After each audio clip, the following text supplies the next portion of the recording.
Boa noite a todos. Queria agradecer a todos aqui os participantes, em primeiro lugar, que aceitaram esse convite, em nome da AMIB e da AMIB no Ar, que é um projeto muito legal que a AMIB tem. E hoje a gente vai falar sobre um tema sobre atualização da terapia nutricional. A gente vai trazer insights da terapia nutricional na UTI. E nos nossos convidados aqui, queria agradecer a Flávia, o Ricardo, o Paulo e o Rodrigo. E queria que vocês começassem se apresentando, falando do serviço de vocês, e depois a gente ingressa diretamente no ponto que são os assuntos que a gente vai debater sobre as atualizações. Flávia, ladies first.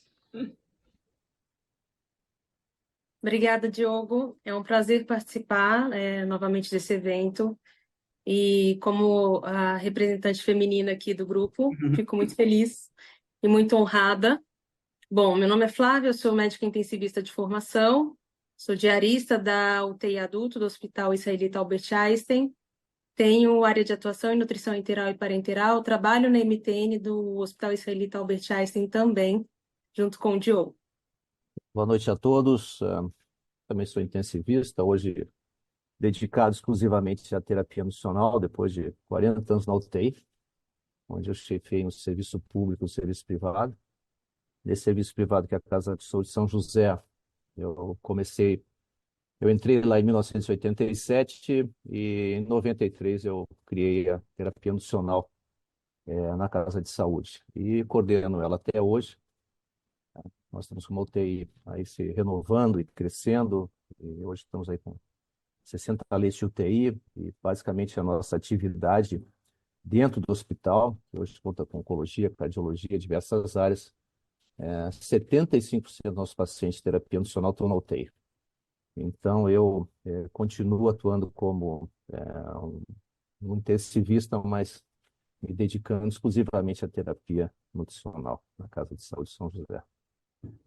Obrigado, Ricardo. Paulo.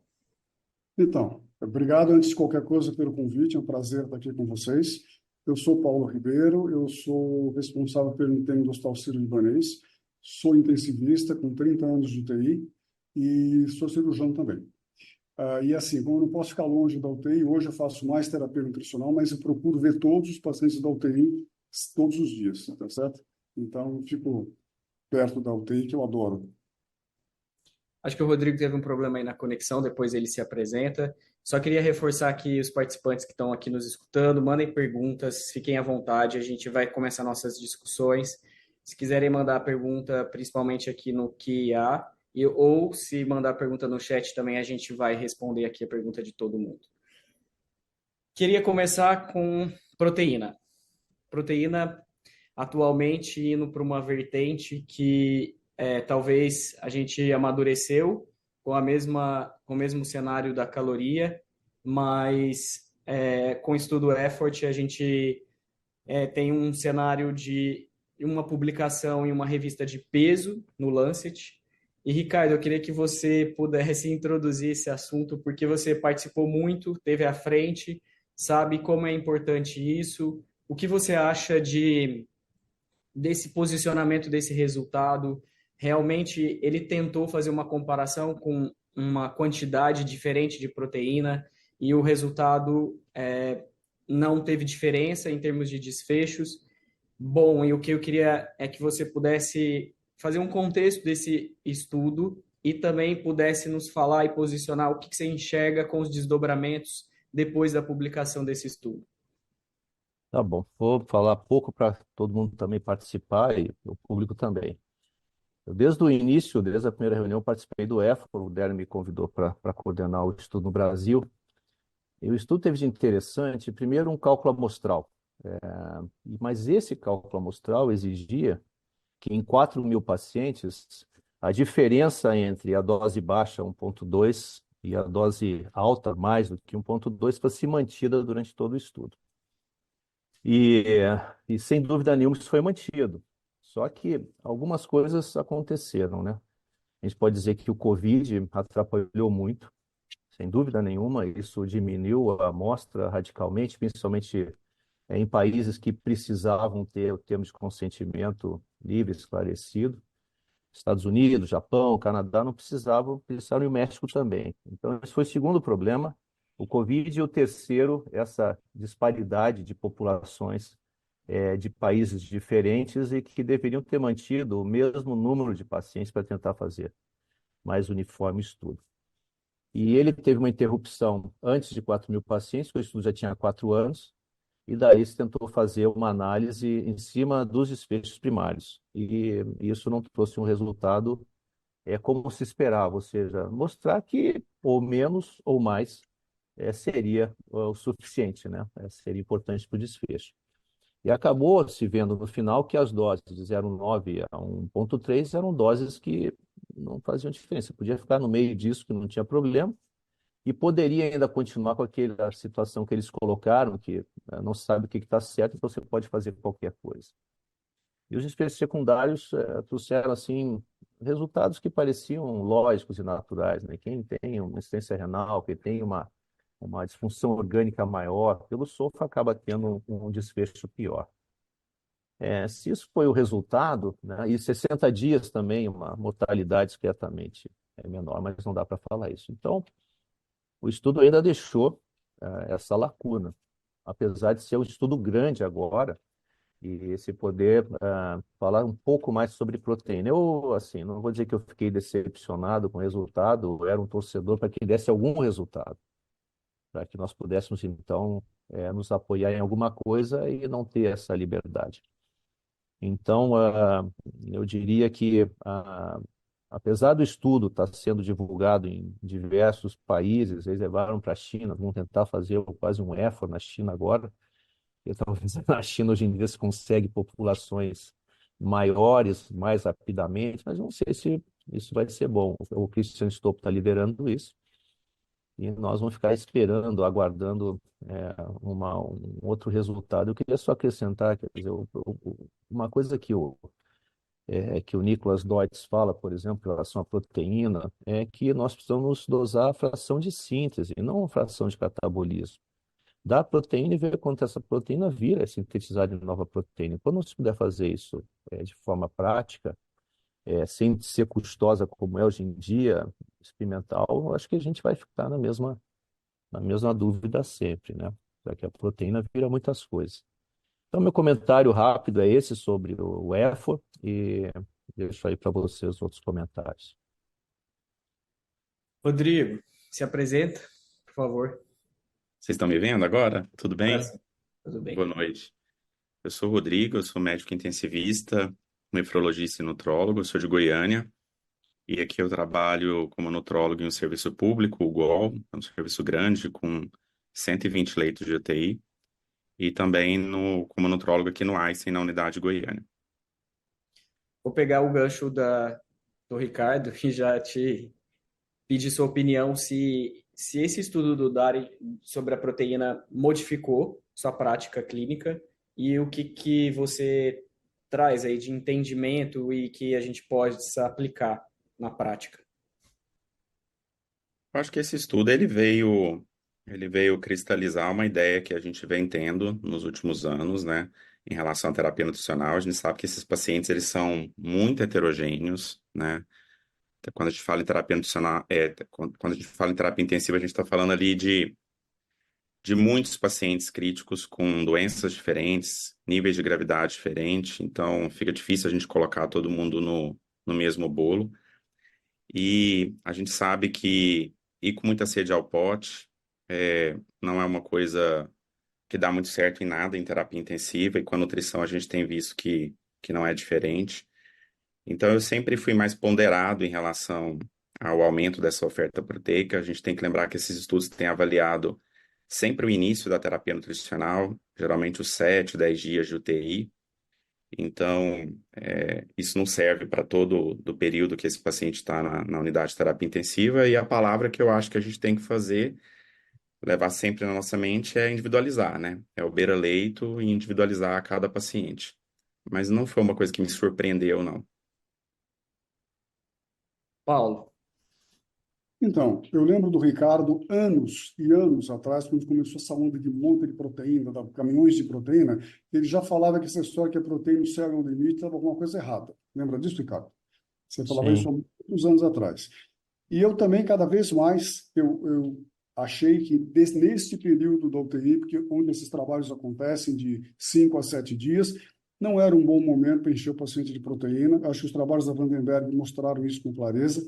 Mas acho que o mais importante, porque o beira-leito nosso é muito grosseiro, né, gente? É muito grosseiro. Sim. Então, a gente está entrando numa outra era, que é uma era que a gente vai precisar abraçar e a gente vai precisar trazer para o nosso convívio clínico, no nosso dia a dia, que é assinaturas metabólicas, o metaboloma e essas coisas que vão ajudar a gente a identificar grupos afins que se beneficiam disto ou se beneficiam daquilo, entendeu?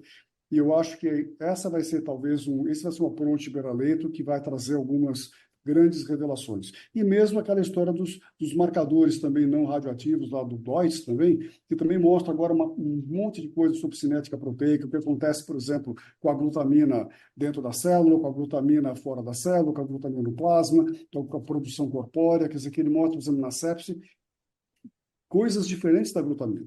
Então, eu acho que essa era que a gente precisa entrar para ter um pouco mais de substância naquilo que a gente fala, porque na realidade a gente fala e a gente não sai do lugar. Essa é a verdade.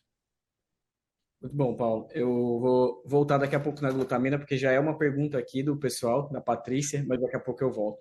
Flávia, você está por aí? Tô. Queria ouvir de você da parte prática, assim, como que lá no Einstein a gente faz com a proteína, se a gente, como que é esse alcance, essa meta, a gente tem indicadores? Bom, na terapia intensiva, de maneira geral, a gente mantém um contato estreito com o grupo de suporte em nefrologia e geralmente essas metas são definidas em comum acordo com a nefrologia do hospital.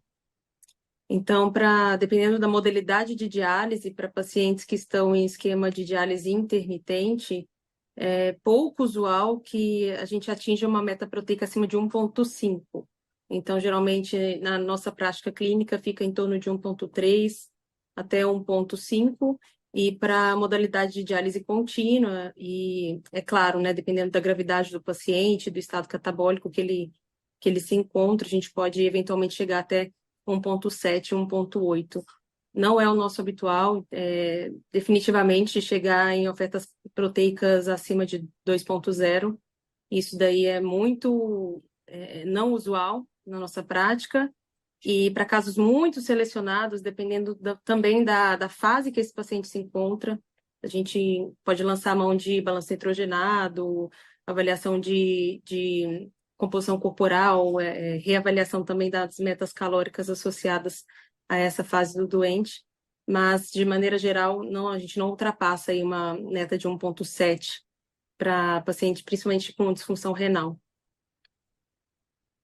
Ricardo, queria voltar uma pergunta para Uhum. você. Se balanço nitrogenado a gente ainda usa, se ainda faz sentido, porque como você deixou essa mensagem final, e eu acho que é muito importante, é essa quantidade de proteína, a gente está realmente promovendo uma síntese muscular, que no fim do dia é isso que a gente quer saber. Mas você acha que o balanço nitrogenado é ainda, apesar de rudimentar, é utilizado? Como que você enxerga isso? Ou se a gente já tem algo mais objetivo para posicionar com a proteína? É, nós fizemos muito balanço nitrogenado, década de 80, 90, e, sabe, muitas vezes a gente corria atrás do rabo. E se o paciente tinha uma função renal normal e se dava mais proteína, ele aumentava a excreção de nitrogênio. E nós medimos a ureia, a creatinina, a amônia e o ácido úrico, para ter mais ou menos 94% por aí, mais ou menos, de eliminação de nitrogênio. Na urina, sobra o resto ainda, né? 12 miligramas por quilo pelo intestino, 5 miligramas por quilo pela pele. Isso não dá para mensurar. Então, eu diria assim, dá muito trabalho. Mas, assim, se tem um grupo assim, que pode te ajudar a fazer, não é tanto trabalho assim. Mas depois vai ter que ver caso a caso, tem que medir 3 vezes seguidas, fazer uma média para trabalhar mais 4 ou 5 dias. Aí 3 vezes seguidas, fazer uma média, trabalhar 4, 5 dias. Então, a coleta de urina tem que ser 24 horas. Antigamente botava no timol para não acidificar, depois começou a botar no gelo. Então, o timol é muito fedorento, ninguém vai aguentar fazer como a gente fazia na UTI. E o gelo não é um problema, mas começa a acumular coisas à beira-leito. Então, às vezes a gente pode usar só, não sei, uma excreção de nitrogênio, spot, pontual. Você começa a dar jeito naquilo, né? Então, eu diria que não tem hoje como nós fazermos isso no dia a dia. Outro dia também resolveram pedir lá, o presidente, eu disse, tudo bem, pede, faz assim, assim, assim. Aí depois fui ver que tinha tanta coisa para fazer que nem eles olharam para o resultado que tinha dado. Porque tem outras coisas que vão dar um resultado mais rápido, maior, são talvez tão importantes quanto ou mais. Então, não tenho usado. Acho que isso talvez para um estudo, que se quisesse posicionar com dado a mais com relação à proteína, ainda vale a pena. Para o dia a dia, não. Eu, às vezes, quando começa a dar proteína demais, eu fico olhando lá o crescimento de ureia e sódio. Se eu tivesse um osmômetro, eu também usava. Então, a gente viu isso, a osmolaridade sérica medida, não calculada, passar de 305, 310, 320. E quando está se infundindo proteína, acaba ela sendo a maior responsável. Então, estou esperando ainda que tenha alguma coisa para a gente poder dar esses passos da proteína que o EFA podia ajudar de alguma maneira e não conseguiu ajudar, e os laboratórios não estão nos dando uma medida. Mesmo o Michael Gelda também não vejo assim usarem hoje regularmente em publicações. Posso falar, Diogo? Então, na minha Claro. experiência, eu uso o balanço nitrogenado regularmente. Eu uso o calorimetro em linha direta, o balanço nitrogenado, repito o balanço nitrogenado depois de 48, 72 horas para ver se aquela carga proteica a mais o paciente está aproveitando, ou seja, se o balanço realmente zerou ou positivou. E se não, por exemplo, você está excretando mais proteína do que eu dei, quer dizer, continuo excretando mais proteína, eu paro de dar proteína para ele, quer dizer, dou uma carga muito mais baixa de proteína, porque eu acho que não é o momento metabólico para ele receber proteína. Então, é grosseiro, mas acho que é o que a gente tem na mão, né? Juntando com isso, com composição corpórea, com calorimetria indireta, você consegue pilotar o doente com um pouco mais de segurança, na minha impressão. O que você faz com os pacientes que têm menos de 50 de clearance ou são mais velhos, têm. Ah, os pacientes que têm alteração de ureia-creatina eu não faço. Eu Rodrigo, também faço. É possível calcular o balanço nitrogenado em pacientes com injúria renal, né? Só que é muito mais complexo, você tem que avaliar a variação sérica da ureia, né? Nos pacientes dialíticos também a variação no dialisato. Eu também não faço regularmente nos pacientes com IRA. No nosso serviço a gente tem uma unidade de 10 leitos de queimados, então a gente faz balanço nitrogenado muito frequente nessa população. Agora sim, é um marcador indireto de catabolismo, mas a gente não sabe também se a gente ofertar a proteína para neutralizar esse balanço, se nessa fase precoce isso vai ser positivo ou não, né? Então, no geral, assim, na fase de reabilitação, eu acho que me ajuda muito nos queimados. Por vezes a gente tem que dar 3 gramas por quilo por dia de proteína. Agora, na fase ultra precoce, às vezes o balanço está negativo e a gente deixa ele um pouco negativo, porque a gente fica meio em dúvida se ofertar proteína de forma precoce demais vai ser melhor ou pior. Agora, Rodrigo, no queimado, como é que você estima aquele monte de proteína que ele perde pelos exudatos das feridas? Que acaba sendo uma perda insensível muito maior do que a gente coloca na fórmula, né? Existe uma fórmula que chama Waxman. Essa fórmula ela foi avaliada através da dosagem de nitrogênio em compressas de queimados. Então, a gente avalia ela pela superfície de área corpórea, e a superfície de área queimada, tá? E aí é uma fórmula baseada nesse estudo, com compressas retiradas de paciente. Ela é de 1980, essa fórmula. É uma estimativa, né? É interessante, né? Né?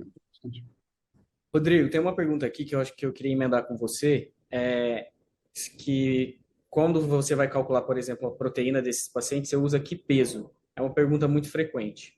E a segunda que eu queria emendar e depois eu ouvir a opinião do pessoal é se você olha para a relação ureia-creatinina para ser um marcador de catabolismo desses pacientes?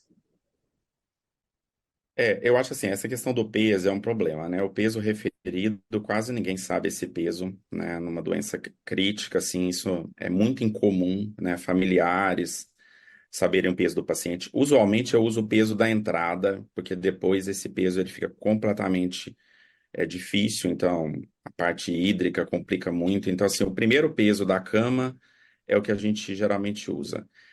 E quando não tem cama, que eu trabalho em hospitais que também não tem cama, a gente faz estimativa mesmo desse peso inicial. E a gente vai levando esse peso, sabe? É difícil avaliar prospectivamente esse peso ao longo da internação, né, em virtude das variações hídricas. Sobre a relação ureia-creatina, eu não usava muito isso, sabe, Diogo? Eu passei a usar agora, depois dessas avaliações, é, depois do effort, mostrando que essa ascensão aí da ureia, a despeito de uma creatinina que se mantém mais ou menos constante, talvez seja aí um biomarcador aí de um catabolismo aumentado.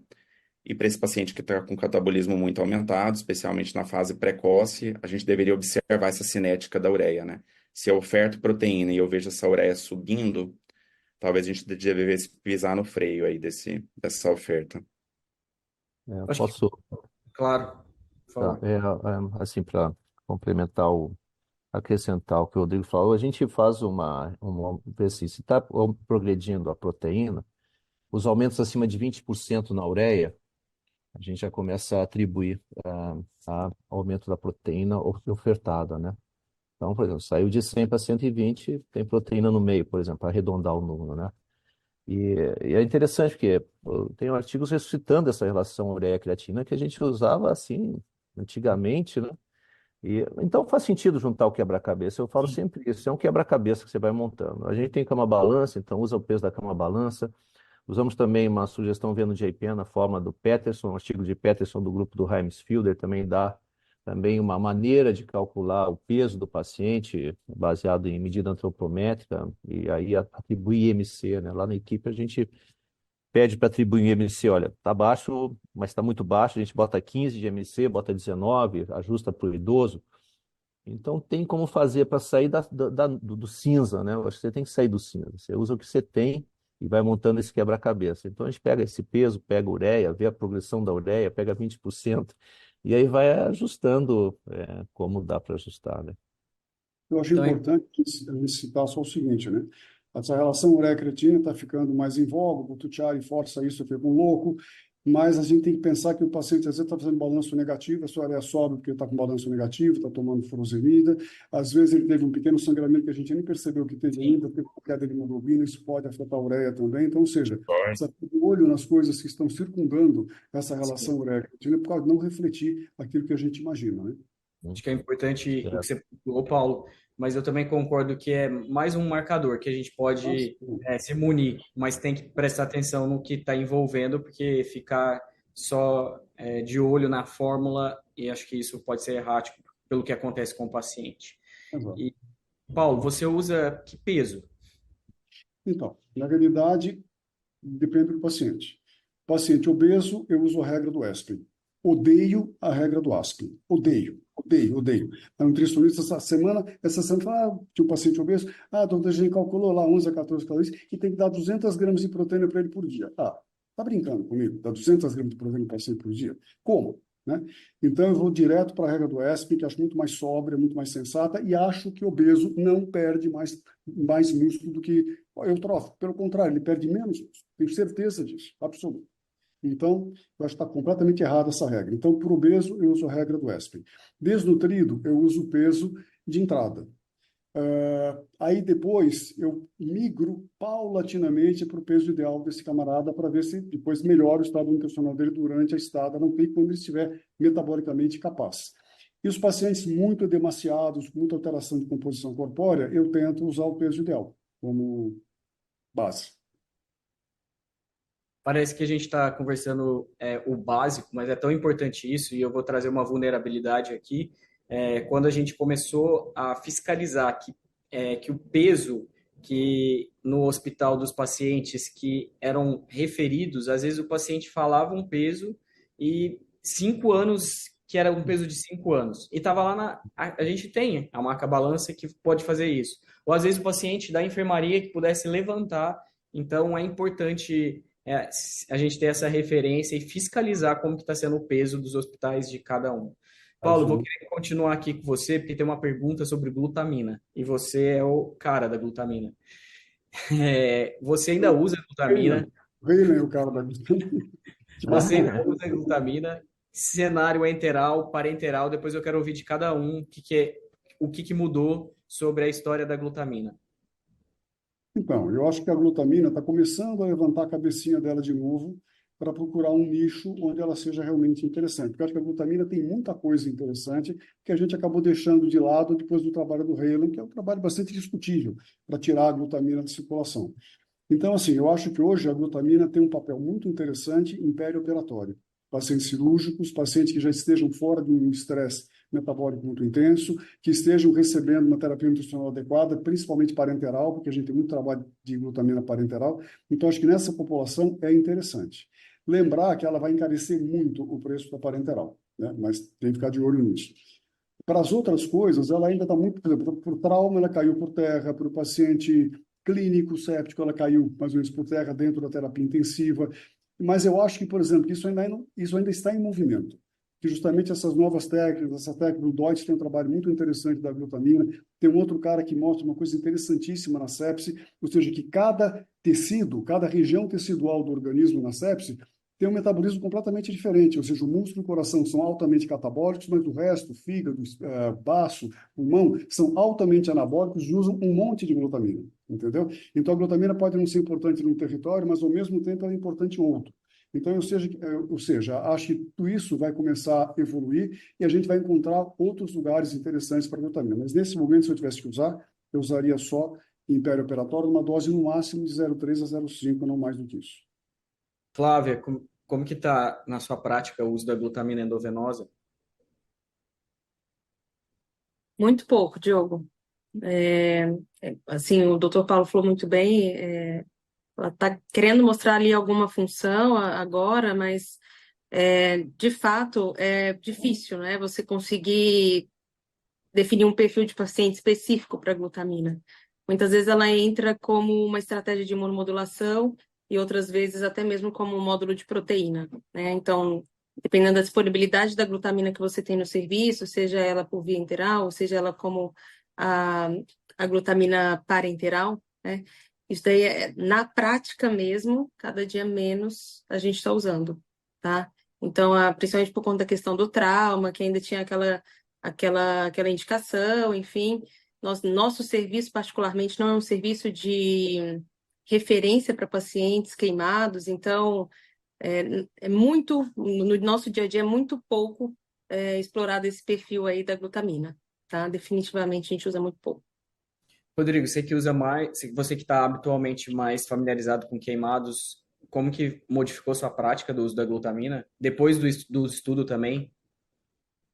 A gente não mudou os nossos protocolos, a gente sempre tenta tomar bastante cuidado assim no nosso serviço para que não só um grande artigo, né, como o Re-Energize, mude o nosso padrão de prática, né? Porque se a cada artigo a gente for mudar o nosso padrão de prática institucional, fica impossível de você seguir em frente. Então a gente optou ainda por manter a glutamina nos pacientes queimados.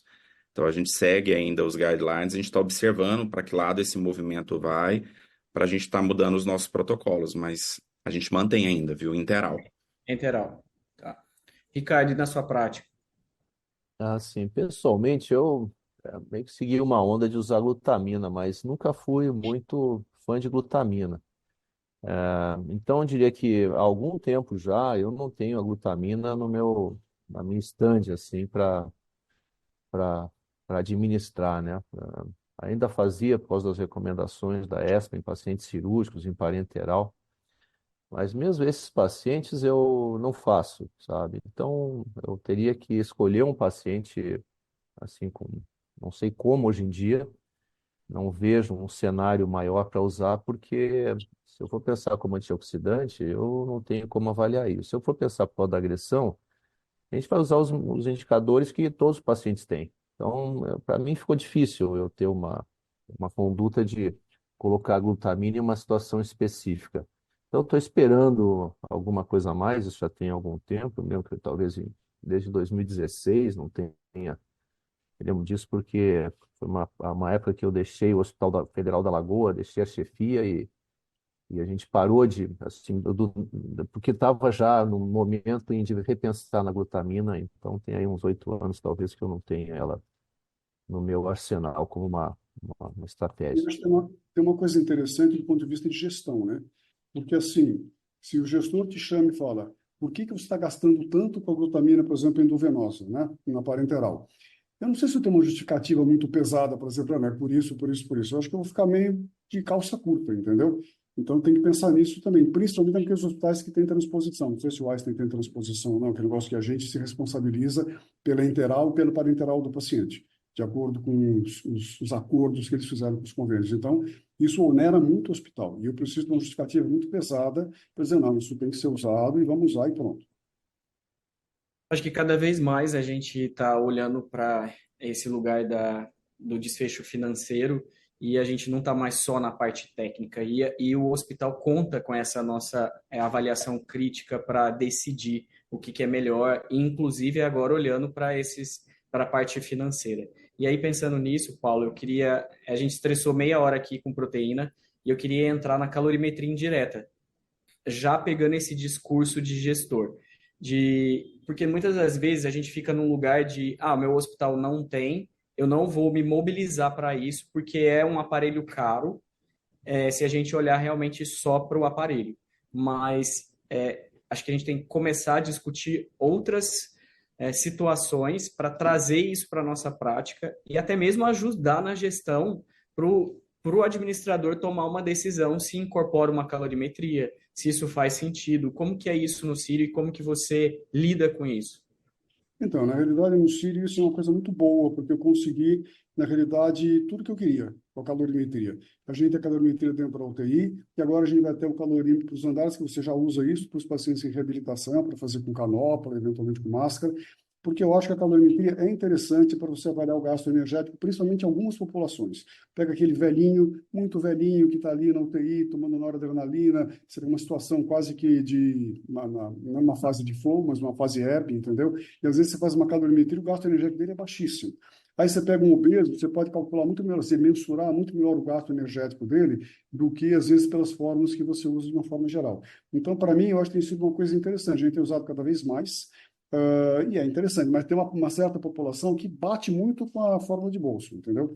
Uma população meio mediana bate muito com a forma de bolso, mas acho que algumas populações específicas, a calorimetria indireta ajuda muito. Eu acho que ajuda bastante. Mas vocês fazem de ordem prática em todos os pacientes? Não, não, não. A gente faz só em pacientes que a gente determine como elegíveis, tá certo? Pacientes que estejam entubados, não tem, obviamente, que precisam estar entubado, porque não tem, não tem o calorímetro que você pode fazer fora, tem só aquele calorímetro que o módulo vai na parede, né? Então, eu só posso fazer um paciente entubado no UTI e pacientes, geralmente, pacientes sépticos, pacientes mais graves, pacientes que a gente vai dirigir depois para o nosso grupo de reabilitação, que a gente pretende fazer essa calorimetria depois ao longo do tempo, ao longo da internação do paciente. Na nossa prática no Einstein também, a gente está cada vez mais usando o calorímetro e a gente está entendendo mais isso na população, qual que é esse comportamento. E a Flávia, ela, tanto como intensivista, como da parte da terapia nutricional, a gente também não pede para todos os pacientes, porque a gente precisa primeiro de um recurso humano dedicado para isso, porque hoje, cada vez menos, a gente tem que fazer o warm-up com menos tempo, mas o calorímetro exige que tenha uma pessoa, que insumos são recorrentes. Flávia, eu queria que você falasse um pouco da prática da calorimetria indireta na UTI, como que a gente faz. Bom, a gente está, na verdade, em um processo de implementação, né, da calorimetria indireta como parte aí dos nossos protocolos institucionais e nós dividimos esses grupos de pacientes na UTI, né, os pacientes graves, unidade de terapia intensiva, semi-intensiva, e os pacientes em fase de reabilitação, aqueles pacientes que estão na ala. Então, para os pacientes em fase de reabilitação, que já estão na ala, aquele paciente idoso, nós olhamos os casos pontualmente. Então, a própria nutricionista do andar, ela sinaliza quando esse paciente ele vem com mudança do quadro clínico, ou ele perdeu peso, ou ele perdeu performance na fisioterapia, ou até mesmo abriu alguma lesão por pressão. Então, a gente reavalia a estratégia nutricional desses pacientes da ala com a calorimetria. E para os pacientes na terapia intensiva, a nossa ideia é incluir todos os pacientes graves a partir do 4º dia, então, fazer pelo menos um exame de calorimetria indireta na sua passagem pela UTI, né, na primeira semana, e aí esses protocolos, eles visam a partir do 4º dia, porque depois de atingir a meta, né? Então, ao fim do terceiro dia, esse paciente já atingiu a meta calórica, e a partir do quarto dia a gente faz essa calorimetria. E é muito interessante porque agora eu estou falando como intensivista, entre os próprios colegas, inicialmente, teve uma certa resistência, porque chegou algum colega, veio até me questionar, falou, olha, calorimetria para todo mundo, não é para grande queimado, não é para obeso crítico, e no final das contas nós observamos que muitas vezes a gente até economizava recurso, tá? Então, se você, pela fórmula de bolso, em alguns perfis de pacientes, a gente gastava cerca de 1 litro, 1,5 litro de terapia interal. Depois da calorimetria, considerando aí uma porcentagem de 70% a 100% dessa taxa metabólica basal, a gente acabava economizando. E ao final do dia, e se a gente considerar custo, né, de internação hospitalar, isso fazia diferença no bolso do paciente. Então, a gente está tentando implementar, como via de regra, na UTI e na enfermaria para casos selecionados. Ricardo, como que é a prática? Vocês usam calorimetria? Sim, há muito Eu só tempo eu... queria só emendar na Boa. pergunta, Ricardo, é sobre reembolso de convênio, como que vocês lidam com isso? Lá, assim, brincando, né? A gente é uma instituição filantrópica, então a gente não cobra calorimetria, nem eu cobro também.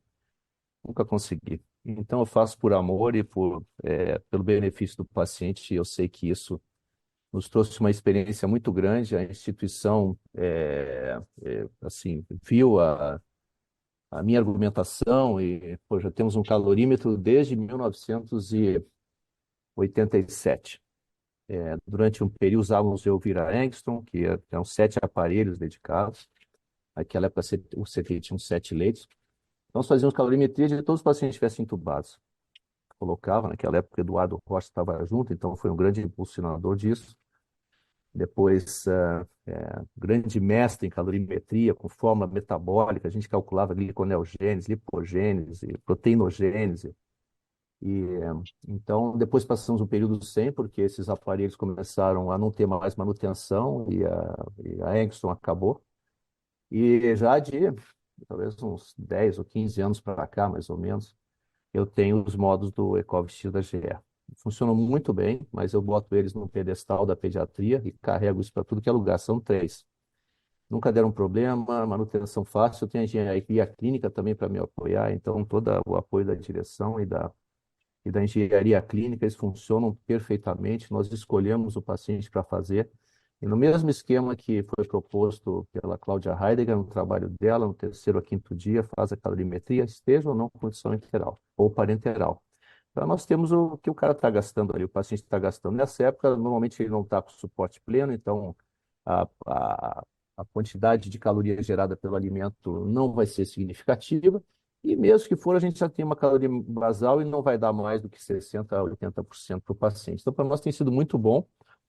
Apresentamos no Congresso da ESPEN um trabalho sobre idosos, alguns anos atrás, e no Congresso da AMIB, em Brasília, nós tivemos a sorte de ser premiados com o melhor estudo em nutrição com Covid. E sempre foi um problema, davam 10 mil calorias, não é nada disso. O Covid é uma sepse, o calorímetro nos mostrou isso, é uma sepse viral. E nos nossos pacientes, na Casa de Saúde de São José, eles se comportaram como sepse. E hoje eu poderia dizer, nós conseguimos em alguns pacientes, assim, não precisa botar o calorímetro, porque a gente já sabe que esse paciente, esse perfil, com esse jeitão que ele tem, magro, gordo, etc., vai dar em torno de 10 a 15 calorias, vai dar 20, então, e nós sabemos que dificilmente eles passam de 20 calorias por quilo de peso. Então, abandonamos a forma de 20 calorias por quilo de bolso, não usamos mesmo. No trabalho no Congresso da Braskem, a gente levou também, há uns anos atrás, e mostramos que é a pior forma que existe para usar. E a melhor forma seria a forma da Universidade de Pensilvânia, seja 2013 ou 2010. Então, nos ajudou até a fazer isso. E eu acho que todo mundo deveria fazer, para ver como as coisas funcionam no seu lugar. Só a calorimetria diz isso para a pessoa que está à beira-leito tentando dar caloria para o paciente. Então, agora nós estamos com o Mindray, então vieram mais 2 modos, então fazemos calorimetria na coronária, quando um aparelho está na coronária, então assim, os pacientes que estão ventilados com caquexia cardíaca, todos ventilados por enquanto. Aí o que eu fiz? para se fazer calorimetria, precisam das pessoas. E nós não temos todo esse potencial para fazer em todo mundo que nós gostaríamos. Então, selecionamos bem o paciente e o calorímetro fica 1 dia, 2 dias, 5 dias. A gente deixa o calorímetro lá funcionando. Então, vamos aprendendo e vendo essas médias e olhando essas nuances. Por exemplo, diários não faz diferença nenhuma. Você pode deixar o paciente diário, se para nós não fez diferença nenhuma. Pré, pós-diário, diários contínuos, seja o que quiser. Agora, quando tem febre ou tem hipotermia, faz uma baita diferença. Então tem sido muito bom. E no andar, nós pegamos apesar do EcoLab-X não ser validado pela GE para fazer em pacientes não ventilados, nós fizemos em alguns pacientes, bota a máscara, faz, e a coisa funciona muito bem, mas tem que estar do lado. Quando não tem uma canopla ou não está ventilado, você vai ter que botar alguém ali meia hora, 1 hora pelo menos. Isso é um trabalhão que dá.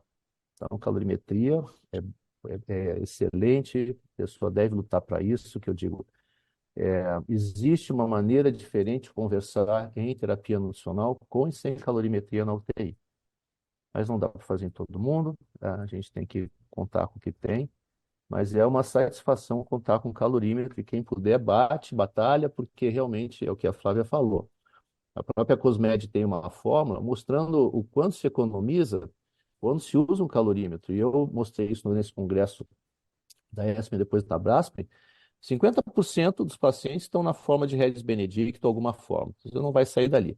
Mas 50% está fora.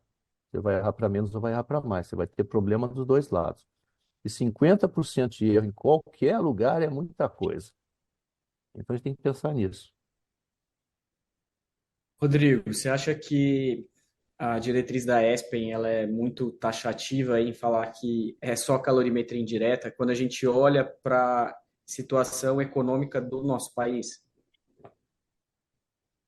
Eu acho que é complicado levar essa diretriz a ferro e fogo, né, num país como o nosso, mas eu acho que a gente não pode deixar de tentar solicitar a calorimetria, né? Eu aprendi Claro. muito com o Ricardo, acho que o Ricardo, ele me deu bastante incentivo em relação à calorimetria no meu serviço. Aqui em Goiânia a gente tem 4 aparelhos de calorimetria e, curiosamente, os 4 estão em hospitais públicos.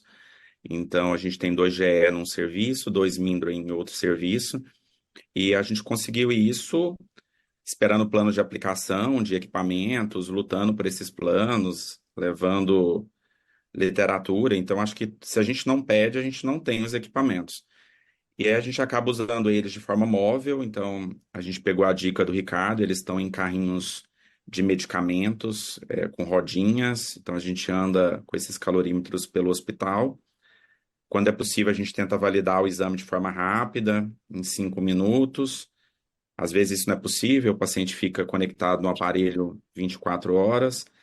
E na unidade de queimados, assim, se mostrou fundamental, é impressionante, né? A gente fica falando às vezes data, né? No nosso protocolo falava 4 dias. Hoje a gente não usa mais data, a gente olha o doente. Porque é impressionante, assim, o queimado, quando ele está grave, independente do dia, se ele está grave ainda, você faz da 1.000 calorias, 1.200. Ele melhora um pouquinho, vai para 4.000 calorias. Então, é uma variação, assim, às vezes estrondosa em 24 a 48 horas. Então, mais do que definir uma data, a gente fica olhando à beira-leito o melhor momento de tá selecionando o paciente para fazer calorimetria. Acho que dessa conversa aqui o que mais a gente pode extrair é que houve um amadurecimento muito forte da quantidade de caloria que a gente entrega para esse paciente hoje na terapia intensiva e aquela história de precocidade não tem a ver com a quantidade e o quanto a gente vai entregar isso e essa evolução de 10 a 20 calorias, do que antes a gente falava 25, 30, o calorímetro ele vem cada vez mais se posicionar para nos ajudar a guiar isso e eu concordo demais com todo mundo que essa individualização e principalmente no queimado, eu acho que essa oscilação é muito grande. A gente deveria lutar realmente pelo calorímetro. Eu lembro, assim, bem nitidamente quando o Pierre Singer, numa mesa que a gente trouxe ele para o Brasil para falar de caloria, eu fiz uma pergunta que todo mundo estava querendo saber, mas que fórmula você usaria? Ele, não tem fórmula, eu uso calorimetria. E era uma época que a gente nem tinha, mas a gente passou a lutar por isso, e hoje a gente vê o quanto isso é importante. Em relação a convênio, não sei se o Paulo tem essa mesma perspectiva do que a gente tem. Depende muito hoje das negociações, se é uma diária global ou se não é uma diária global, mas quando não é diária global, a gente consegue cobrar do convênio e a gente não tem glosa, a gente nem precisa justificar, porque eles entenderam até que é uma ferramenta até para nos ajudar na receita com esses pacientes a economizar ou a ter um saving, que hoje é o que mais se discute hoje na gestão. Ó, Diogo, eu faço igualzinho. Eu sei que vocês me ensinaram tudo. Vocês que me ensinaram o que estavam fazendo, vocês me passaram a lista dos convênios que cobriam calorimetria indireta, a gente entrou em contato com eles, conseguiu fazer os acordos, e aqueles que o convênio não cobre, a gente faz a calorimetria indireta e o custo vai para o paciente. Aí, se ele vai pagar ou não, não sei, aí Deus saberá. Mas se não pagar, a gente absorve o custo. E tudo bem. Queria entrar numa discussão que... Eu queria até te interromper rapidinho, Di. Eu quero saber a experiência de vocês também, doutor Ricardo, Paulo, Rodrigo. Hoje, essa semana ainda surgiu uma discussão na equipe sobre os resultados das calorimetrias nos pacientes em ECMO e em diálise contínua. Qual que é a experiência de vocês nesse tipo de terapia extracorpórea, pessoal? Extracorpóreo eu nunca fiz, calorimetria indireta. Mas em diálise contínua eu faço baseado naquele trabalho da... Esqueci o nome daquela belga. Esqueci. Elizabeth? Da Elizabeth. Elizabeth Dewali, em que ela mostra que realmente a variação é muito pequenininha, coisa 10, 20% no máximo, que dá para você fazer tranquilamente. Então eu tenho feito normalmente no paciente com hemodiálise. Mas ECMO não sei. Mesmo que a gente tem muito pouca ECMO. Diálise, nenhum problema, nunca vi nenhuma variação. Nós deixamos o aparelho ligado antes, durante e depois e não observamos essa variação. A ECMO é um problema gigante. Você pode até, nós fizemos como se a fórmula de Liggett, né? A saturação arterial e venosa, pegando para lá e para cá do oxigenador. Só que o paciente sai hiperoxigenado, então a diferença artério-venosa é ridícula, então dá 400 calorias. O que a Elizabeth fez foi pedir para que o departamento de engenharia da universidade criasse uma maneira que ela conseguisse separar isso. E, sabe, eu olhei o trabalho, tentei entender, inclusive é difícil de entender, porque tem umas coisas de engenharia lá que tem que pedir para um colega ajudar. Não façam. Não faça, não vale a pena. Vale a pena, você vai perder um tempo ali. Isso é uma incerteza, não adianta. Uma vez nós fizemos a fórmula de Liggett com os pacientes naquela época, a gente não sabia quanto pulmão inflamado em 4 quadrantes, numa SDRA, tinha de taxa metabólica. A gente sabia que, inclusive o idoso, por exemplo, e um trabalho mais ou menos recente saiu sobre calorimetria, a taxa metabólica do idoso é toda orgânica, esquece a muscular. É muito pequena e vai diminuindo durante a vida e depende muito da taxa metabólica orgânica. E no pulmão, quando está muito inflamado, esse pulmão passa a ter. O nosso cálculo deu 20 e pouquinhos por cento, tinha outro trabalho deu 22%, a gente mandou isso para o congresso da SCCM, em 2000 e poucos, nos Estados Unidos. Então, se não tiver um calorímetro e for fazer uma fórmula, e o paciente tiver com SDRA, que é um grande padrão de inflamação, gigante, toda a circulação passa por ali, todo mundo está inflamado, vai aumentar a taxa metabólica pelo menos 20%. E naquela época, Eduardo fez uma correção por regressão e nós tínhamos uma constante para colocar ali quando a gente fazia uma forma de Regis-Benedict baseada na calorimetria que a gente tinha encontrado. Então, essas coisas são muito interessantes de fazer, do trabalho, mas na época não surgiu. Na ECMO, ainda a gente está boiando por causa do oxigenador.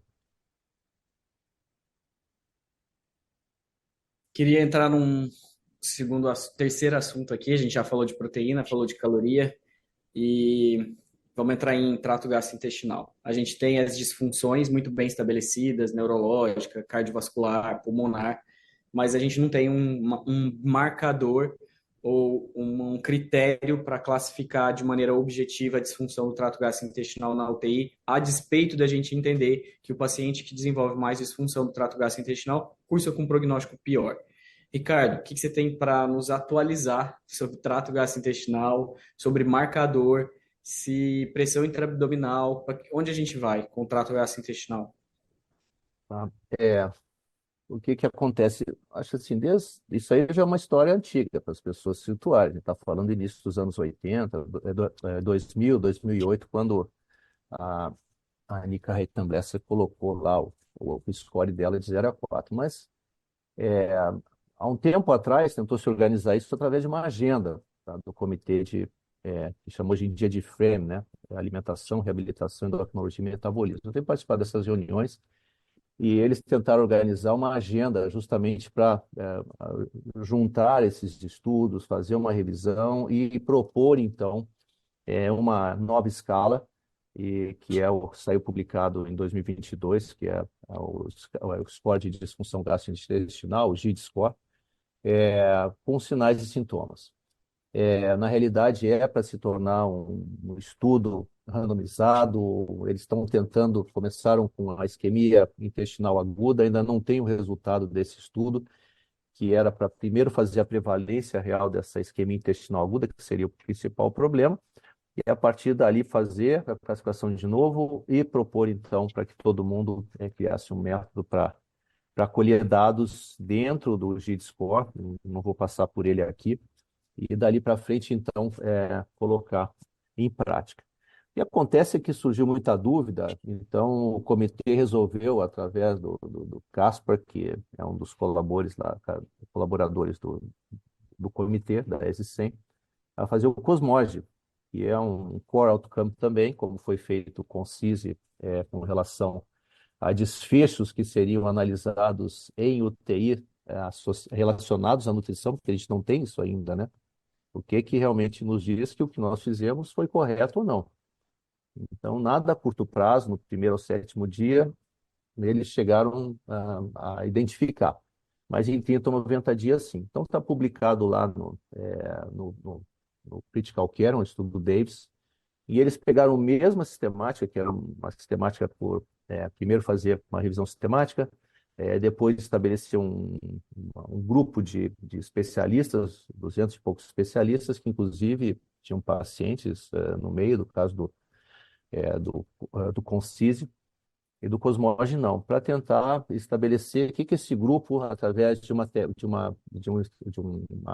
grade, de um critério de classificação, através de rounds de questionamentos e posicionamentos, através de uma estrutura Delphi, pudesse chegar a uma conclusão. Bom, depois de 2, 3 rounds, se tem hoje um certo número de sinais, sintomas, que vão agora serem recomendados para que sejam colocados em estudos, para que se possa, então, ter uma uniformidade. E aí, então, tentar colocar uma escala, um score de falência intestinal no SOFA, fazer o iSOFA. Já é uma proposta já antiga, mas a luta para mudar o SOFA é grande. Então, tinham vários desfechos foram retirados, né, ou que foram sugeridos acetilcolina, geografia, calorimetria de bomba, colecistocinina, uma infinidade.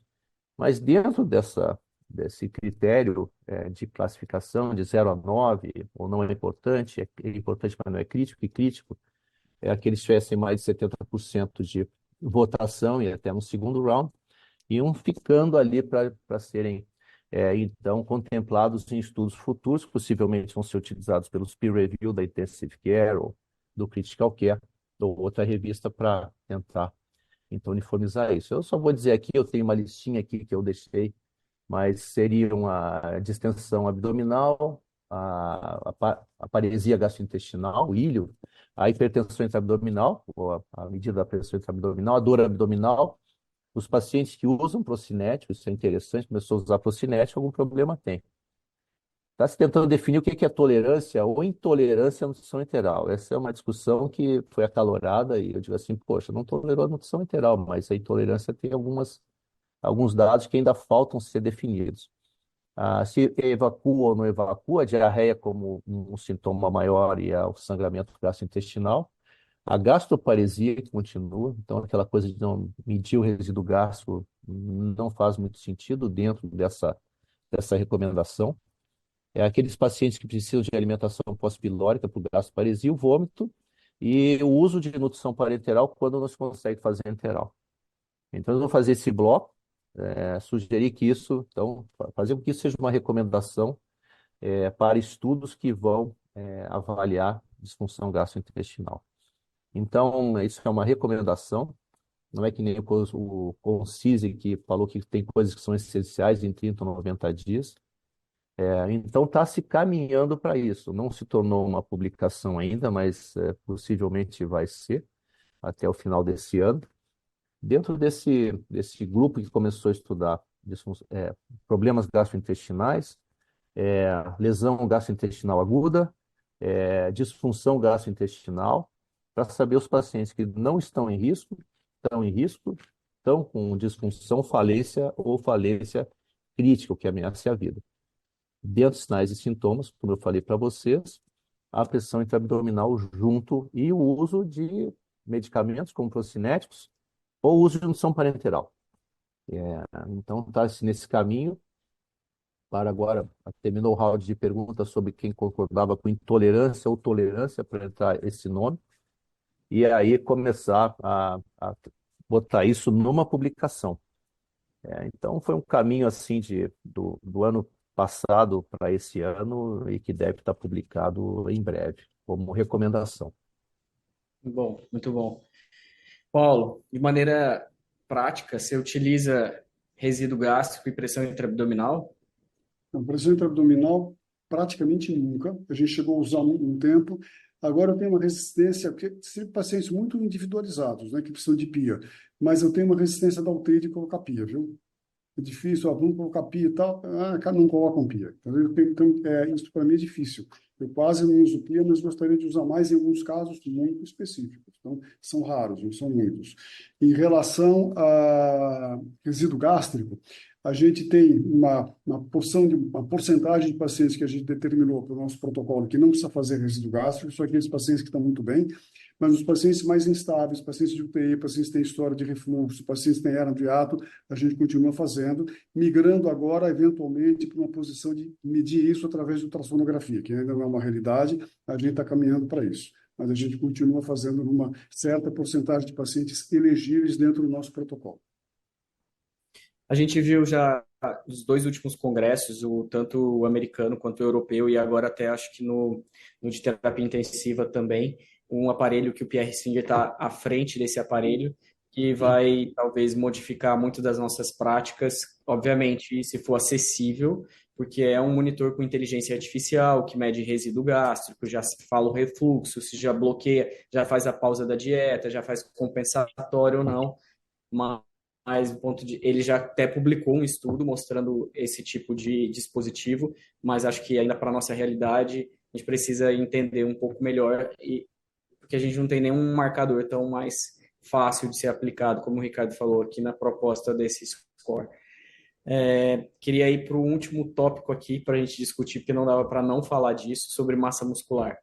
A gente sabe que 20 a 70% dos pacientes que ingressam na UTI, eles têm uma massa muscular reduzida, e que o desfecho é muito pior quando eles já entram com uma massa muscular baixa, pioram isso na internação. E, obviamente, essa redução da massa muscular antes da internação é por doença crônica e não por socioeconômico. E a resposta inflamatória é o grande deflagrador dessa motor que piora esse catabolismo e a redução da massa magra. Queria saber, objetivamente, de cada um, começando aí pela Flávia, que parâmetro que você está utilizando hoje para avaliar a evolução da massa muscular na UTI, se isso já está incorporado, como que é do ponto de vista da sua prática, Flávia? Bom, em relação à avaliação, principalmente de composição, né, corporal, a nossa prática é tentar otimizar ao máximo essas medidas, né, esses exames, quando possível. Então, depende muito de como o paciente está em relação, principalmente à bulimia, está edemaciado ou não, mas a bioimpedância está ganhando bastante espaço na UTI, e também a ultrassonografia, né, a avaliação de musculatura periférica, no nosso serviço, lá na UTI do Einstein, não apenas o médico faz essa avaliação, nós temos protocolos também em fisioterapia. Então, nossa equipe de fisioterapeutas especializados em reabilitação motora, eles fazem isso de rotina, avaliação tanto do quadríceps quanto do diafragma em todos os pacientes intubados. E nós conversamos com essas equipes também, de modo a tentar otimizar a terapia nutricional.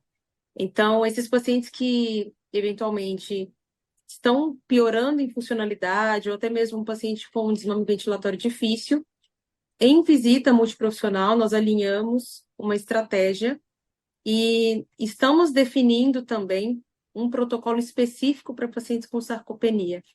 Então, é avaliado se a meta calórica foi atingida, se a meta proteica está adequada, se vale a pena alguma estratégia ergogênica específica para esse paciente, seja com associação de HMB ou dosagem de vitamina D, suplementação se em caso de deficiência. Em último caso, até avaliação de reposição hormonal, terapia anabolizante. Então, acho que isso cabe. A gente está tendo muito caso de Covid, não sei no serviço de vocês como que está sendo, mas a gente está com alguns pacientes que estão se comportando como aquela primeira, segunda onda, que infelizmente a gente vai precisar de um arsenal muito maior nesse perfil de pacientes. Então, falando sinceramente, bioimpedância, a gente está usando bastante, e a ultrassonografia, todos os pacientes intubados, e para alguns casos selecionados a gente faz o acompanhamento semanal. Então, não tem como fazer 5 aferições, a gente faz pelo menos uma aferição por semana para alguns pacientes específicos. Rodrigo, vocês estão usando algum método de composição de imagem ou de funcional para avaliar a massa magra na UTI? Seu microfone está fechado. Nos hospitais públicos, não, Diogo. E assim, eu acho que vários serviços vão padecer desse problema aí pelo país, né?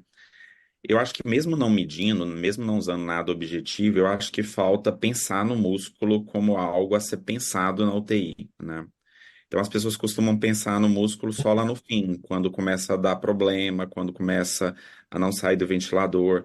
Mas não existe um time, né, de músculo, né, que vai avaliar corticóide, que vai avaliar droga, que vai avaliar oferta proteica, que vai pensar em mobilização ativa precoce. As coisas eu acho que elas não se conversam de forma tão precoce como deveria se conversar, né? Então, eu acho que mesmo nos locais onde essa medida objetiva ela vai demorar a chegar, eu acho que a gente não pode ficar esperando chegar. Eu acho que a gente já tem que estabelecer as melhores práticas para o músculo desde o do início, né? Desde a admissão. Paulo, Então, no CIR a gente tem um sistema integrado que é a fisioterapia, a nutrição e os médicos da MTN, para avaliar esses pacientes que estão elegíveis assim, estão internados há mais de 7 dias na UTI, estão entubados há mais de 5 dias.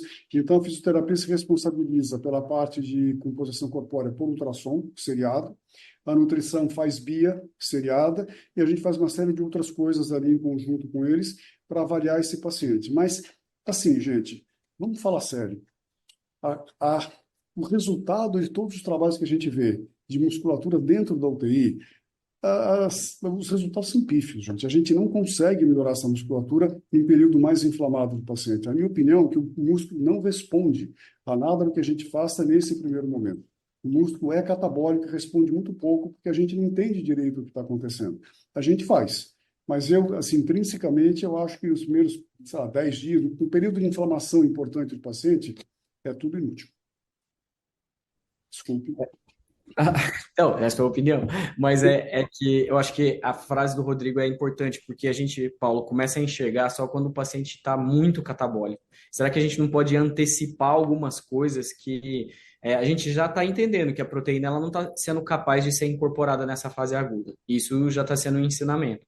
Mas e outras medidas que a gente possa objetivamente estar se cercando para ajudar nesse processo? A intensidade da resposta inflamatória, isso não vai ter como a gente modular isso nesse sentido, mas outros cenários que pudessem a reabilitação estar mais intensa, nessa fase de chegar nessa fase de desse quarto dia, sétimo dia da UTI, e entender que talvez isso tenha muito mais sentido, eu acho que vai ganhar cada vez mais força. Você sabe, Diogo, tem um trabalho do pessoal da fisioterapia do Sírio na época do Covid, com alguns pacientes que esperavam os pacientes sedados, tá certo? E faziam eletroestimulação. E faziam ultrassom pré-eletroestimulação e depois começaram a fazer eletroestimulação. E eles mostram que a perda de massa muscular foi menor depois que eles começaram a fazer eletroestimulação, que era uma coisa também que eu não acreditava no paciente ali sedado fazer eletroestimulação. Mas eles mostraram que tem um impacto pequenininho, digo, esses resultados são todos muito pequenininhos para aquilo que a gente almeja, entendeu? Mas eles mostraram isso, sim. Mas eu acho que a gente vai desenvolver aparelhos melhores de eletroestimulação, né, com maior potência, com a capacidade de avaliar, de estimular mais cadeias musculares, né? Eu acho que tem muita coisa. Acho que a gente precisa pensar nesse músculo desde o início, mesmo para controle glicêmico, que eu acho que é negligenciado em muitos serviços, né? Então, acho que falar do músculo, ter um pacote de ações de músculo, acho que a gente precisa focar nisso, sabe? Eu acho que E isso. também, Pode falar. desculpa. E também eu acho que o nosso foco seria minimizar perdas, né? Porque o catabolismo, a perda muscular, ela vai acontecer, independente aí do que a gente fizer. Então, nosso foco seria tentar minimizar ao máximo esse dano que a gente sabe que vai ter, né, pessoal? Isso daí é inerente à doença crítica. Difícil a gente modular isso aí. E trazer essa responsabilidade, eu acho que para a gente que conduz, junto com o intensivista, a terapia nutricional da massa muscular, eu acho que é muito importante, principalmente quando desentuba um paciente, em termos de disfagia, o diafragma do paciente, pensar no músculo não só na parte esquelética periférica. Ricardo, bioimpedância na UTI, você que estuda muito isso e publica. Eu queria fazer um comentário sobre massa muscular, né? Talvez você se lembre de uma frase antiga do Yuka Takala, que ele falava que a perda de massa muscular na UTI é inevitável. Isso não quer dizer que não vai se fazer nada, mas hoje até a velocidade da perda também é importante, tá? E os trabalhos do Putukhyari mostrando essa velocidade de perda também. Então, nós temos que medir de alguma maneira, porque tem um momento onde existe um ponto de não retorno. O paciente vai falecer. Isso seria 30% de uma massa muscular. Então, às vezes fala até de massa celular corporal, se misturam os termos, a gente tem que saber também que está falando nessa hora, né? O que você está medindo? Eu uso, por exemplo, como triagem, a circunferência da panturrilha, com os valores da Maria Cristina Gonzalez. E por ali a gente já sabe o tamanho do estrago que a gente está encarando, tá? E, por exemplo, para idoso, quanto mais idoso, menos é importante essa quantidade de massa muscular. E aí nós fazíamos a escala de fragilidade, conforme o Rockwood, usamos a pontuação, a escala de Bartel, já que é quase uma escala, o Bartel. Pode nos dar essa ideia de como é que era o paciente antes. E eu uso já há algum tempo, até botei como um tema livre com o último congresso da AMIB, a relação da PCR com a albumina. E aí eu fico respeitando a inflamação, como o Paulo nos falou, né? Eu respeito muito a inflamação e o que se consegue com nutrição e inflamação. E nessa fase eu procuro ser um pouco mais conservador. Então eu vou juntando de novo um quadro para tentar dizer assim, eu estou com um problema maior ou menor. Então vou ter que ser assim mais precoce, mais intenso e mais prolongado. Não meço de novo, gostaria de medir de novo, mas é o que eu digo, o meu time é muito pequeno para o número de pacientes que a gente tem hoje lá, 60 da UTI, mais 10 da coronária, mais não sei quantos da semi-intensiva, a gente não tem como também fazer muita coisa de reavaliações. Mas a bioimpedância, como está se ressuscitando ela de novo, eu sempre lembro do Mata falar isso assim, do Gibi, do grupo Gibi, que ele tinha, bioimpedância, ângulo de fase, massa muscular, que na década de 90 publicou isso no New Horizon, que foi o precursor do Intensive Care, do Critical Care Medicine, e depois todo mundo jogou isso no lixo, e hoje está se ressuscitando de novo, quer dizer, eu tenho feito bioimpedância, minha bioimpedância é assim, muito influenciado pela Maria Cristina, ângulo de fase, e o que foi publicado pelo grupo multicêntrico, que o René Thibault fez no Intensive Care Medicine, a Maria Cristina participou também. Eu fui no ângulo de fase. O ângulo de fase é um baita marcador de prognóstico. Eu publiquei um grupo pequeno o ano passado, no Nutrition mostrando isso em idosos, porque o idoso é um problema, ou você ganha, ganha, ou você perde, perde. Não tem, você tem que saber onde é que está a vitória e também não atrapalhar, quer dizer, não sair muito derrotado de lá que você vai ser derrotado, porque eles estão na terapia intensiva, você não consegue nutrir a partir de um momento. Se o ângulo de fase baixou de 3, por exemplo, já é um problema. Agora, se ele se manteve estável, o paciente pode estar crítico e que a celularidade está boa. Transformar isso em massa muscular não é o ideal, mas o René Thibault fez um novo estudo com bioimpedância e tirando, fazendo uma forma para quem tem edema e não tem edema. Já é uma outra coisa, você vai começar a usar a forma de novo, mas depende do aparelho. Você não pode ficar trocando de aparelho, e cada aparelho tem uma forma. E agora o Van Zanten, só, desculpe me alongar um pouquinho, o Van Zanten entrou na onda de novo. Ele está botando massa muscular por bioimpedância em todo mundo. Mas ele pode, né? Onde ele está, como ele está e fazendo o que ele está. E eu, assim, eu tenho como objetivo reestudar essas formas da terapia intensiva. Tem uma população na UTI que são de pessoas mais idosas, então para mim é difícil comparar mais jovem com mais idoso, mas vai sair alguma coisa e fazer isso com medidas repetidas, né? Então você vai ter que escolher um tempo, vai ter que validar essa bioimpedância por ser de manhã, ou de tarde, ou de noite que você vai fazer, repetir a medida e comparar com alguma coisa.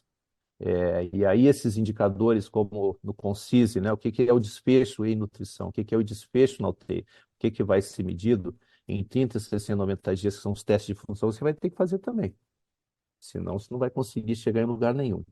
Então, acho que tem que fazer. Nós estamos aí com todos nós trabalhamos aí na UTI, com nutrição, e vemos a importância da massa muscular, da sarcopenia, poder usar agora um método de avaliação bem calibrado, né, com bastante, com critérios, e escolher a população, ou fazer isso heterogêneo, até multicêntrico, se for o caso, juntar forças, para dar uma condição melhor de nutrição e saber quando acelerar, quando frear, quando modificar o suporte nutricional. Eu uso muito esse, que é o índice de derrame capilar, que o Manu Mowbray propôs, que é a relação da PCR-albumina. O nosso valor é diferente do Manu Mowbray. Nosso valor lá no hospital é quase 3 vezes acima do dele.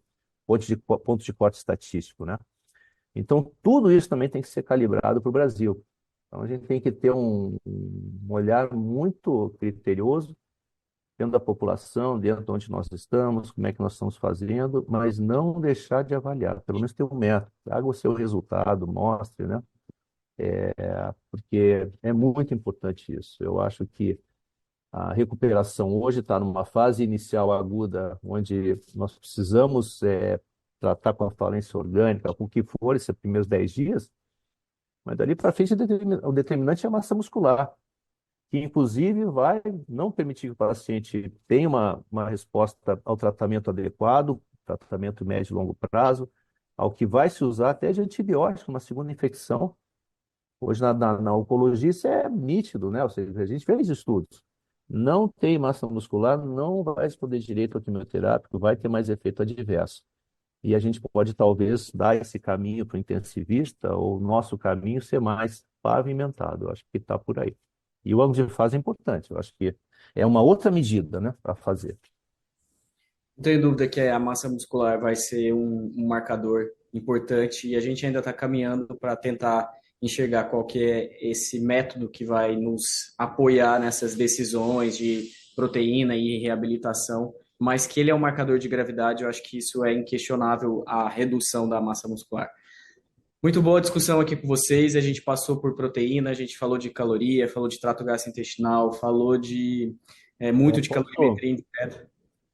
posso fazer uma pergunta que não é minha experiência, mas eu queria tirar um pouquinho de quem tem experiência. Por exemplo, ultrassonografia na UTI. Todo mundo ficou muito animado porque o ultrassom entrou para valer na UTI. E assim como a bioimpedância, tem diversos aparelhos de bioimpedância, né? Você tem que dizer o que você fez com qual aparelho. Na ultrassom, eu vejo assim, como eu não faço ultrassom, mas tem os aparelhos lá, o que você sugere de equipamento para medir a massa muscular do quadríceps, ou a massa, ou diafragma, espessura do diafragma, espessura do reto femoral, na UTI? Qual aparelho, alguma coisa que você tem que fazer para ter uma mensuração melhor? ultrassom, como hoje a gente tem, maior parte das UTIs, eu acho que é quase que a gente não tem mais UTI, mesmo no serviço público, que não passe um acesso, por exemplo, guiado, ou que tenha um aparelho de ultrassom, mesmo que ele seja rudimentar o suficiente, porque o quadríceps, a avaliação dele precisa de um probe linear. Isso que precisa. Antes, a gente, pela técnica, você precisava de avaliar se o probe, a frequência do probe em megahertz, se ia utilizar uma técnica, que é o cross-section, ou se iria usar só a espessura. Se utilizar só a espessura do quadríceps, a gente pode usar qualquer probe, desde que ele seja linear. Especificamente, o ultrassom, a marca do ultrassom, a gente já comparou e ele não tem tanta diferença quando a gente está falando de técnica de espessura e falando de um probe que é pequeno, que nem precisa ser um probe grande, que o mais caro do aparelho seria o probe. E o probe linear, ele serve para passar acesso vascular. Então, olha para a sua UTI, vê qual que é o ultrassom que tem lá. A maior parte das UTIs hoje tem ultrassom. Utiliza esse probe linear e a gente já tem técnicas validadas. O Darem muito bem publicou, a gente publicou, de espessura na UTI com ultrassom. Cada vez mais a gente está entendendo em nichos específicos de pacientes. A gente entendeu em ventilação mecânica, agora a gente entende paciente na enfermaria, mas na nossa prática ele nos ajuda a guiar muito bem a reabilitação do paciente, seja na parte nutricional, numa fase mais tardia, ou até mesmo na reabilitação numa fase do paciente mais precoce. A gente tem essa facilidade de lidar com o ultrassom, ele já é do nosso departamento, a gente treinou todos os médicos para isso, então a gente lida muito com ultrassom. A Flávia faz muito ultrassom lá. Então, o ultrassom, eu não tenho dúvida que ele também vai ganhar espaço cada vez mais. Na UTI, existe grande dúvida do edema ou não edema. O Darem sempre, nas publicações, falava que a gente pudesse comprimir. Mas a compressão, acho que a regra aqui de uma dica, Ricardo, quem fez o ultrassom daquele primeira vez, o ultrassom ele é uma avaliação linear, ele não serve de um cutoff para avaliar massa magra igual tomografia, igual ressonância. Então, a próxima avaliação tem que ser aquela mesma pessoa, que ela sabe exatamente como foi, como é a técnica, e não ser uma outra pessoa que vai aplicar o ultrassom. Então, tem que ter alguns critérios que tem que ser seguido nessa avaliação do ultrassom. Mas eu não tenho dúvida que na nossa prática isso modifica e a gente utiliza muito o ultrassom no dia a dia lá no Einstein. Respondi? Sim, obrigado. Pessoal, a gente está chegando ao fim. Queria agradecer demais vocês. A gente trouxe o mais atualizações possíveis aqui, os participantes. Muito obrigado. Flávia, boa noite, muito obrigado. Ricardo, muito obrigado. Paulo, muito obrigado. Rodrigo, que nem está aqui, está de férias, se disponibilizou a estar aqui com a gente, muito obrigado. Muito obrigado. Obrigado, boa noite. Pede aqui então de todo mundo. Boa noite, pessoal. Obrigada, gente. Boa noite. Obrigado. Tchau, tchau.